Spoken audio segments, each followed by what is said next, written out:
Assalamualaikum warahmatullahi wabarakatuh. Saya Risalah Atmanegara, NPM 50196163, kelas 4E.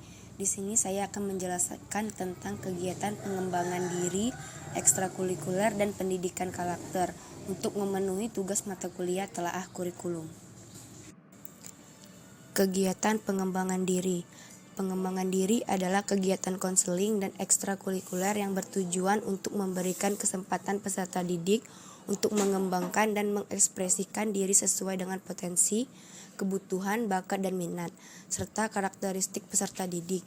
Kegiatan pengembangan diri dilaksanakan dalam bentuk pelayanan konseling, yaitu kehidupan pribadi, sosial, kesulitan belajar dan karir, dan juga pengembangan kreativitas kepribadian siswa, seperti kepramukaan, kepemimpinan, dan ekstrakurikuler lainnya. Tujuan pengembangan diri yang pertama tujuan umum, yaitu memberikan kesempatan kepada peserta didik untuk mengembangkan dan mengekspresikan diri sesuai dengan kebutuhan masyarakat, kebutuhan peserta didik dan pembelajaran, potensi, bakat, minat, kondisi dan perkembangan peserta didik dengan memperhatikan kondisi sekolah atau madrasah. Yang kedua, tujuan khusus, yaitu menunjang pendidikan peserta didik dalam mengembangkan bakat, minat, kreativitas, kompetensi maupun kebiasaan dalam kehidupan, kemampuan kehidupan, keagamaan, kemampuan sosial, kemampuan belajar, wawasan dan perencanaan karir, kemampuan pemecahan masalah, dan juga kemandirian. Fungsi pengembangan diri yaitu dilaksanakan kegiatan pengembangan diri adalah mengembangkan potensi peserta didik dalam mengasah kemampuan serta kompetensinya yang merujuk pada minat, bakat, dan kemampuan sikap peserta didik dalam berinteraksi dengan orang lain di lingkungan sekitarnya. Pendeknya, kegiatan pengembangan diri mengacu peserta didik untuk menjadi lebih terampil dalam mengasah keahlian yang dimilikinya sesuai dengan kecenderungan kompetensi yang telah ada pada dirinya. Bentuk pelaksanaan pengembangan diri. Kegiatan pengembangan diri merupakan upaya pembentukan watak dan kepribadian peserta didik yang dilakukan melalui kegiatan pelayanan konseling berkenaan dengan masalah pribadi dan kehidupan sosial, kegiatan belajar dan pengembangan karir, serta kegiatan ekstrakurikuler. Kegiatan pengembangan diri juga meliputi kegiatan terprogram dan tidak terprogram. Kegiatan terprogram terdiri atas dua komponen, yaitu pelayanan konseling dan ekstrakurikuler.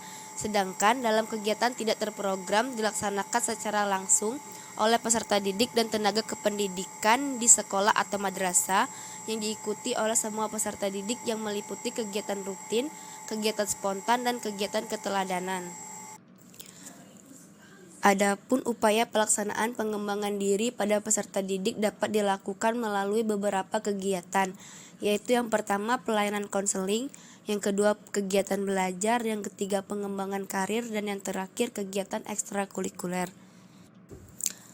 Langkah-langkah pengembangan diri: yang pertama percaya diri, yang kedua belajar dari pengalaman, yang ketiga menghargai waktu, yang keempat jangan menjadi katak dalam tempurung, yang kelima menghargai diri sendiri dan orang lain, dan terakhir adanya dorongan untuk berprestasi. Pengembangan kegiatan ekstrakurikuler. Kegiatan ekstrakurikuler sebagai wadah pengembangan potensi peserta didik dapat memberikan dampak positif dalam penguatan pendidikan karakter. Peserta didik diharapkan dapat mengembangkan karakter profil pelajar Pancasila, yaitu yang pertama berkebinekaan global, yang kedua bergotong royong, yang ketiga kreativitas, yang keempat bernaralistis, yang kelima mandiri, dan yang terakhir beriman, bertakwa kepada Tuhan yang Maha Esa dan berakhlak mulia. Jenis dan fungsi ekstrakurikuler. Yang pertama jenis, yaitu terbagi menjadi dua. Yang pertama ekstrakurikuler wajib, yaitu kepramukaan, dan ekstrakurikuler pilihan, meliputi seni, olahraga, sains maupun keagamaan dan lain-lain. Fungsinya yaitu yang pertama pengembangan, yang kedua sosial, yang ketiga kreativitas, yang keempat persiapan karir. Prinsip kegiatan ekstrakurikuler, yaitu yang pertama partisipasi aktif, yang kedua menyenangkan. Sifat kegiatan ekstrakurikuler yaitu yang pertama individual, yang kedua pilihan, yang ketiga memotivasi, yang keempat sosial. Bentuk kegiatan ekstrakurikuler di sekolah yaitu yang pertama krida, yang kedua karya ilmiah, yang keempat latihan olah bakat dan minat, yang keempat keagamaan, dan yang terakhir bidang pengembangan lainnya. Pendidikan kepramukaan sebagai kegiatan ekstra wajib. Ekstrakurikuler adalah kegiatan pendidikan yang dilakukan peserta didik di luar jam belajar kurikulum standar. Kepramukaan adalah gerakan pendidikan non-formal bersifat sukarela, non-politik, terbuka untuk semua, tanpa membedakan asal-usul, ras, suku, bangsa, dan agama.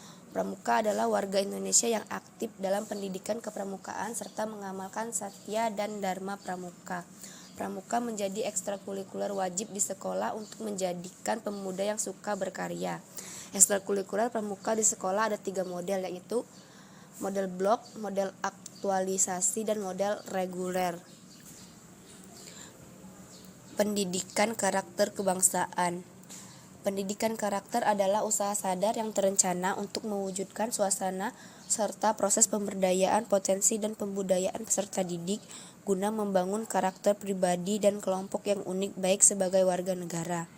Karakter bangsa adalah kualitas perilaku kolektif kebangsaan yang khas baik yang tercermin dalam kesadaran, pemahaman, rasa, karsa, dan perilaku berbangsa dan bernegara sebagai hasil olah pikir, olah hati, olah rasa, karsa, dan perilaku berbangsa dan bernegara Indonesia yang berdasarkan nilai-nilai Pancasila, norma Undang-Undang Dasar 1945, keberagamaan dan prinsip Bhinneka Tunggal Ika, dan komitmen terhadap negara kesatuan Fungsi Republik pendidikan Indonesia. karakter yaitu yang pertama pembentukan dan pengembangan potensi, yang kedua perbaikan dan penguatan, dan yang ketiga penyaring.